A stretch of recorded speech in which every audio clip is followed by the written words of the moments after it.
ассалому алайкум бародар меҳрубон. илтимос бигӯед имрӯз чӣ шуд дар назди консули тоҷикистон?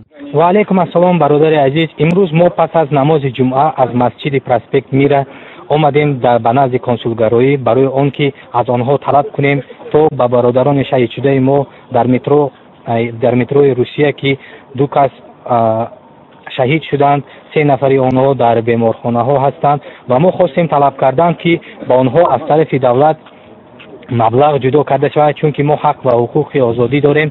ҳаминро хостем ба консулгароӣ расонем. аммо пеш аз мо омаданамон аллакай дар ин ҷо амону дигар мақомотҳои русия моро интизор буданд ва имрӯз консулгароӣ аз соати 16:00 маҳкам кард ва намедонам ки ҳақ доштанд ё на. акай меҳрубон, ташаккур барои ҷавоб. фикри шумо чист? барои чӣ ҳукумати ҷумҳурии тоҷикистон вақти бачаҳои тоҷик нобуд шуданд, аз дунё гузаштанд, чизе нагуфт дар бораи ӯ? хеле ки ба мо маълум аст, вақти дар ягон давлат кадом президенти иваз мешавад, эмомалӣ раҳмонов бо зудӣ ӯ президентро табрик мекунад. мисол гирем президенти охир, президенти Украина ва президенти ЕС. бародари азиз, ман ба ин саволтон ҷавоб медиҳам. барои чӣ инҳо ин корро карданд? якумаш ин ки ин режим аллакай тарсид ки мардум бедор шуда истоданд, мардум озодихоҳ шуда истоданд. аммо мо специально ба консулгароӣ омадем ки яке аз домодҳои эмомалӣ раҳмон ки дар ин ҷо консули тоҷикистон дар русия аст, ӯ моро гӯш кунад. аммо онҳо қудрате надоранд ки моро гӯш кунанд. барои чӣ?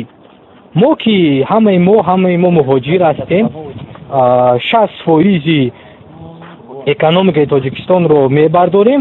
имрӯз моро гӯш кардан намехоҳанду ҳамин хел милисаҳоро даъват мекунанду моро ба милитсия медиҳанд. ин дар кадом қонун навишта шудааст? худи саволатон ки табрикоти раҳмон дигар президентҳоро, ин яке аз нишондоди он аст ки ӯ ҳаминхели режимҳоро поддержка мекунад ва худаш як тарсу аст.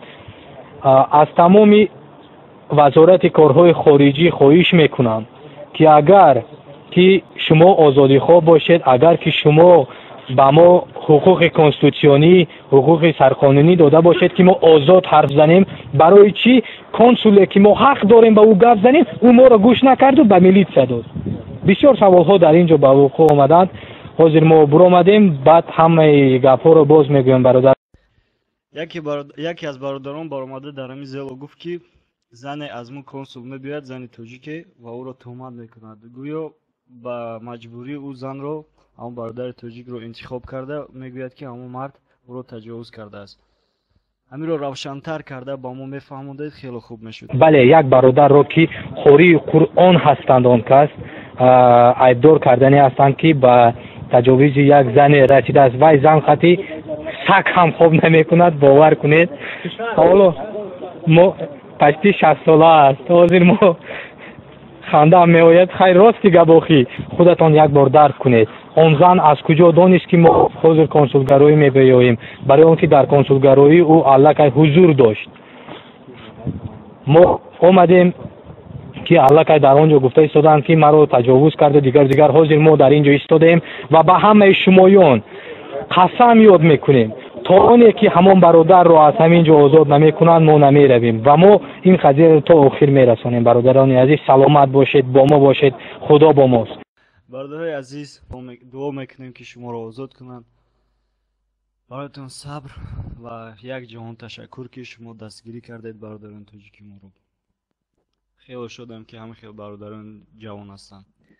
бародарон бине ки эмомалӣ раҳмонов ва режими ӯ чӣ хел бародарои тоҷики моро тӯҳмат мекарданд, мисли Зайд Саидов, мисли дигар. ҳамин бародарам мисол ҳамун занак дарди ҳаёт шунадагие. ҳамин рӯз якум бор рафт ҷо консул, то ин ки бародарое ки аз дунё гузаштагинам дастгирӣ кунад, бигӯяд ки чӣ да президент мисол аҳамиятшон наметаҳад, чӣ да давлати рӯз ба ово мисол пул ҷудо кард ва аммо президенти тоҷикистон ҳатто сухане нагуфт.